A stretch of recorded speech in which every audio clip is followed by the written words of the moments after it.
ETF index mutual funds నేర్చుకుని stock మార్కెట్లో రాణించాలనుకుంటున్నారా? వెంటనే ఈ నెంబర్కి కాల్ చేయండి. Hello use, welcome back to our channel. ఈరోజు మనతో ఉన్నారు స్టాక్ మార్కెట్ అనలిస్ట్ అయిన సుందరం రెడ్డి గారు. సార్తో మాట్లాడతాం. నమస్కారం సార్. నమస్తే.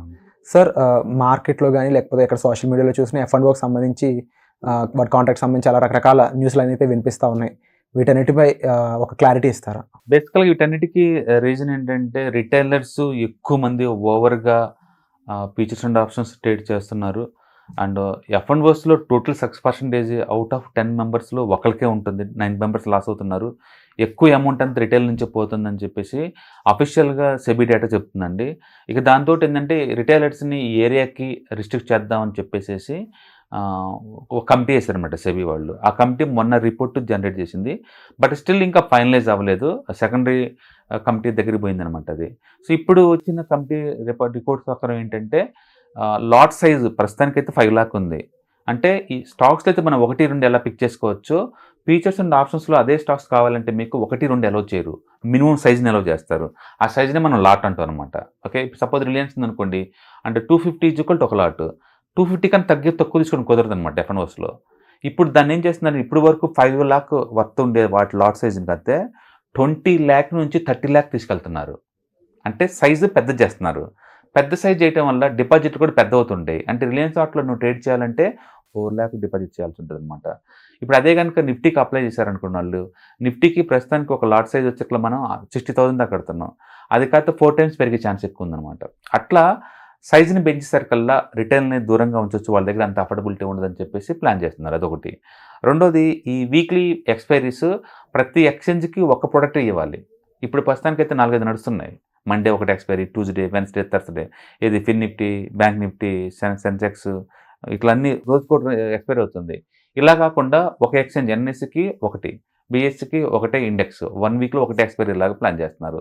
కాబట్టి ఇంత ముందులా ఎక్స్పైరీలు ఉండకపోవచ్చు ఇప్పుడు. అది రెండోది. అండ్ మూడోది ఏంటంటే ఈ ఆప్షన్ స్ట్రైక్ ప్రైస్ తగ్గించుకుంటూ వస్తున్నారు. ఇంతకుముందు ఆప్షన్ స్ట్రైక్ ప్రైస్లు ఓటీఎం కాల్స్ ఒక 40 and ITMs calls 40, ITM puts 40, OTM puts 40 ఇలా ఉండే అనమాట. వాటిని ఆ స్ట్రైక్ ప్రైస్ బాగా తగ్గిస్తున్నారనమాట. ఈ మూడింటి వల్ల ఏంటంటే ముందు రోజుల్లో ఈ ఆప్షన్ ట్రేడింగ్స్ తగ్గిపోతాయి, ఫీచర్స్ ట్రేడింగ్ తగ్గుతాయి అని చెప్పేసి ముందే ఇది రియాక్ట్ అవుతుందంట. ఫస్ట్లోనేమో ట్యాక్సేషన్ పెంచుతారంట F&Osకి అన్నారు. అది రూమర్ అని తెలిపోయింది. అంటే ప్రస్తుతానికి అయితే కమిటీ ఇచ్చిన రికమెండేషన్ ఏంటంటే ఈ F&Osలో సైజ్ని పెంచి రిటైలర్స్కి అందుబాటులో లేకుండా చేయాలని ప్లాన్ చేస్తానమాట. ఈ ప్రెజర్ వల్ల ఏంటంటే బ్రోకరేజ్ సంబంధించిన స్టాక్స్ మొత్తం కూడా రాపోతా ఉన్నాయి లాస్ట్ 10 డేస్ నుంచి. బహుశా బడ్జెట్లో ఏదన్నా అనౌన్స్మెంట్ చేస్తారేమో దీని గురించి మనం చూడాలన్నమాట. ప్రస్తుతానికైతే సెబీ వాళ్ళు అఫీషియల్ ఒక కమిటీ పెట్టారు, ఆ రిపోర్ట్ వచ్చింది ఇది. బట్ ఇంకా సెకండరీ కమిటీ దగ్గర ఆ ఫైల్ ఉంది. ఇంకా ఫైనల్ అప్రూవల్ అయితే రాలేదండి. బట్ మార్కెట్ అయితే ముందే భయపడుతుంది అనమాట, వీళ్ళు లాట్ సైజ్ పెంచబోతుంది. ఎందుకు ఇంత దాని మీద F&Os మీద ఇంత హెడేక్, ఇంత న్యూస్ ఫ్లో అంటే రిటైలర్స్ 2018లో 2% అండి రిటైలర్స్ యొక్క ఆప్షన్ ట్రేడింగ్ యాక్టివిటీ. 2024 కల్లా వాళ్ళది 41%కి వచ్చిందండి. ఓకే, 2% నుంచి 41%కి రిటైలర్స్ ఇండెక్స్ ఆప్షన్స్ ఆక్యుపై చేశారు. సో అంటే ఫ్యూచర్ యొక్క బెనిఫిట్స్ మొత్తం అందులో ఉన్నాయని చెప్పేసి వాళ్ళు ఫైనల్. బట్ సెబీ డేటా ఏం చెప్తుంది, అవుట్ ఆఫ్ 10 మందిలో 9 మంది లాస్ అవుతున్నారు ఏరియా స్టిల్. అది లేటెస్ట్ లాస్ట్ డేటా. అంటే ఇప్పుడు దేన్ని మనం యాక్యురేట్ గా తీసుకోవాలంటే నేను అదే అంటుంది, సెబీ వాళ్ళు ఇచ్చిన మోస్ట్ అథెంటికేటివ్ డేటా అది. అంటే లాస్ అయినా కూడా మరి ఎందుకు వాళ్ళు వెళ్తున్నట్టు అంతమంది? అది వాళ్ళ ఇష్టం. అది ఇప్పుడు స్మోకర్స్ మీ లంగ్ పాడైపోద్ది అని చెప్తే వాడు ఆపడు. డ్రంకర్స్కి అది దానివల్ల నేను జేబు ఇదొద్దంటే వాళ్ళు ఒప్పుకోరు. బట్ మార్కెట్ స్కోప్ అనేది చూసుకున్నప్పుడు వాళ్ళు తెలిసి వెళ్తారు. అంటే తక్కువ టైంలో ఎక్కువ డబ్బు సంపాదించుకోవచ్చు అనే అత్యాశ ఉన్న ట్రేడర్స్ దాంట్లోకి ఎంటర్ అవుతున్నారు. అంటే ది లాస్ ద మనీ, అఫీషియల్గా లాస్ అవుతున్నారు వాళ్ళు. ఈ లాస్ వచ్చి దాన్ని ఎలా కంట్రోల్ చేయాలని చెప్పేసి వాళ్ళు కమిటీ పెట్టారు అనమాట. ఇది ఫస్ట్ టైం కాదు, సీతారామన్ చెప్పారు మార్కెట్ ఓవర్ హీట్ అవుతుంది, రిటైలర్స్ ఎక్కువ మంది ఆప్షన్ ట్రేడింగ్ చేస్తున్నారని. తర్వాత ఎన్ఎస్సి చైర్మన్ స్టేట్మెంట్ ఇచ్చారు. రీసెంట్గా సుప్రీంకోర్టు జడ్జి కూడా మన శాట్ ఓపెనింగ్ అప్పుడు మార్కెట్ ఆల్ టైమ్ హైలో ఉంది, అతిగా పరిగెత్తుకుంటా అవుతుంది, రిటైల్ని ప్రొటెక్ట్ చేసుకునే ప్రొసీజర్స్ తీసుకోవాలని చెప్పారు.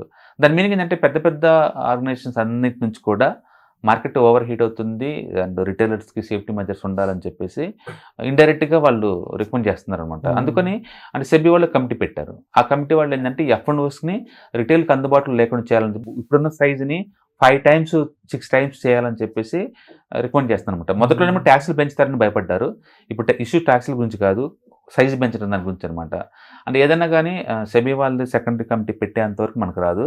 రెండోది బడ్జెట్లో ఎట్టాగో ఈ టాక్సేషన్ గురించి ఉంటాయి కాబట్టి ఉంటుంది. మొత్తానికైతే ఈ మార్కెట్ ఏంటంటే బడ్జెట్ దాకా వచ్చేసి ఇప్పుడున్న పరిగెట్టడం ఆగిపోద్ది. అది దీనివల్ల కావచ్చు, దానివల్ల కావచ్చు. అంటే రెస్ట్ ఆఫ్ ది 6 monthsలో you don't expect too much big things అనమాట. ఎందుకంటే ఇప్పటికే ఈ 6 నెలలే అనుకున్న దానికంటే ఎక్కువ రిటర్న్స్ ఇచ్చింది నిఫ్టీ. నెక్స్ట్ 6 months కూల్ అవ్వచ్చు, అంటే టైం కరెక్షన్ పడడానికి ఛాన్స్ ఎక్కువ ఉందన్నమాట. సో ఓవరాల్గా చూసుకుంటే దీనిపై ఒక సేఫ్టీ మెజర్ అనేది ఫ్యూచర్లో రాబోతుంది అనేది అర్థమవుతుంది. రిటైల్ పాయింట్ ఆఫ్ లో చెప్పాలంటే వాళ్ళకి అందుబాటులో లేకుండా చేయటం, అండ్ ఇన్స్టిట్యూట్ పాయింట్ ఆఫ్ లో చేయటం ఏమో వాళ్ళకి ఎక్కువ ఆపర్చునిటీ క్రియేట్ అవ్వటం. ఈవెన్ అదే కాదు, ఈవెన్ ఎస్ఎంఈలు కూడా లాట్ సైజ్ మినిమం 5 lakhs చేయబోతున్నారు. ఎందుకంటే ఎస్ఎంఈలు అన్ని ఓవర్గా సబ్స్క్రైబ్ అవుతున్నాయి వీటిని రిటైలర్ దగ్గర నుంచి అని చెప్పేసి సైజు అందుబాటులో లేకుండా చేయాలని చెప్పేసి ఈవెన్ ఎస్ఎంఈలు కూడా ఐపీఓలు అప్లై చేయాలంటే మినిమం సైజుని అంటే 5 lakh మారుస్తారని చెప్పేసి మొన్న హిందూలో న్యూస్ వచ్చిందనమాట. అంటే ఇలా ఇదేంటంటే ఏదో పరంగా రిటైలర్స్ రిస్ట్రిక్ట్ చేయాలనే థాట్ ఉన్నట్టు క్లియర్ కనపడుతుంది. బట్ ఎగ్జాక్ట్లీ ఎలా చేస్తారు అనేది మాత్రం మార్కెట్కి ఇంకా ఏం తెలియదు. అండ్ ఈ కమిటీ సబ్మిట్ చేసిన తర్వాతనే తెలుస్తుంది.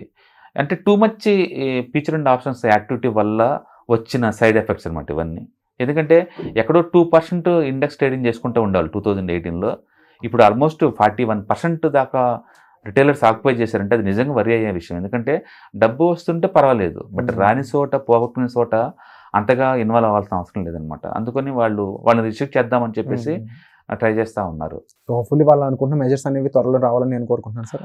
వస్తే కొంచెం సేఫ్టీ మెజర్స్ పెరుగుతాయి డెఫినెట్గా. మనం అనుకున్నట్టు అది బ్యాడ్ ఏం కాదు. అండ్ ఇందులో ఒక మెయిన్ థింగ్ ఏంటి అంటే వాళ్ళు తెలిసి కూడా రిస్క్లోకి వెళ్తున్నారు అండ్ దానివల్ల రిజల్ట్ కూడా దానికి తగ్గట్టే నెగిటివ్ ఉంటుంది. Still it is happening again. But ఒకటైతే నిజం, రిటైలర్స్ వీళ్ళందరూ ఉండటం వల్ల టర్న్ ఓవర్ పెరుగుతుంది. టర్న్ ఓవర్ పెరగటం వల్ల హెడ్జింగ్ చేసుకునే వాళ్ళకి తక్కువ రేటుకి హెడ్జింగ్ తీసుకునే ఫెసిలిటీ ఉంది. అందుకని features options not only speculation, extra income రావాలన్నా ఉన్న పొజిషన్ కాపాడుకోవాలన్నా హెడ్జింగ్ కోసం కావాల్సిందే. ఒకవేళ వీళ్ళు లాట్ సైజ్ పెంచారనుకోండి, ఉన్న పోర్ట్ఫోలియోకి ప్రొడక్షన్ కోసం రావాలని ఎక్కువ పే చేయాలి కదా, అప్పుడు అది కూడా అది నెగిటివ్గానే అవుతుంది. రెండోది బ్రోకర్స్ ఇప్పుడు దాకా ఇన్వెస్ట్మెంట్స్ ఫ్రీగా ఇస్తున్నారు. ఫర్ ఎగ్జాంపుల్ జిరోదా ఉందనుకోండి, జిరోదాలో స్టాక్స్ డెలివరీ టోటల్లీ ఫ్రీ, వాళ్ళు రూపాయి కూడా ఛార్జ్ చేయరు. ఈటీఎఫ్స్, ఇండెక్స్ ఫండ్స్ అన్నిటి ఫ్రీగా ఇస్తున్నారు. ఇప్పుడు టర్న్ ఓవర్ దగ్గర అనుకోండి, F&O దగ్గర నుంచి ఈ ఫ్రీగా ఎందుకు ఇస్తారు, వీటి రేట్ పెంచుతారు. అంటే ఒక ఎఫెక్ట్ వల్ల ఇంకో మిగతా ప్రొడక్ట్స్ మీద కూడా అండ్ సైడ్ ఎఫెక్ట్స్ పడే ఛాన్స్ ఉంది. మార్కెట్ అనేది ఒక బటర్ఫ్లై ఎఫెక్ట్ నడుస్తూ ఉంటుంది. సో అందుకని ఇన్వెస్ట్మెంట్స్ కూడా కాస్ట్ పెరగబోతున్నారు అర్థం. ముందు రోజుల్లో స్టాక్ మార్కెట్ ఇన్వెస్ట్మెంట్స్ కూడా కాస్ట్ పెరగబోతున్నారు. రూపాయి పెట్టే చోట ₹2 పెట్టాల్సిన అవసరం వస్తుంది. థ్యాంక్ యూ సార్, దీన్ని బ్యూటిఫుల్ గా ఎక్స్ప్లెయిన్ చేసినందుకు. సుమన్ టీవీలో మీ పర్సనల్ అండ్ బిజినెస్ ప్రమోషన్స్ కోసం కింది నెంబర్కి కాంటాక్ట్ చేయండి.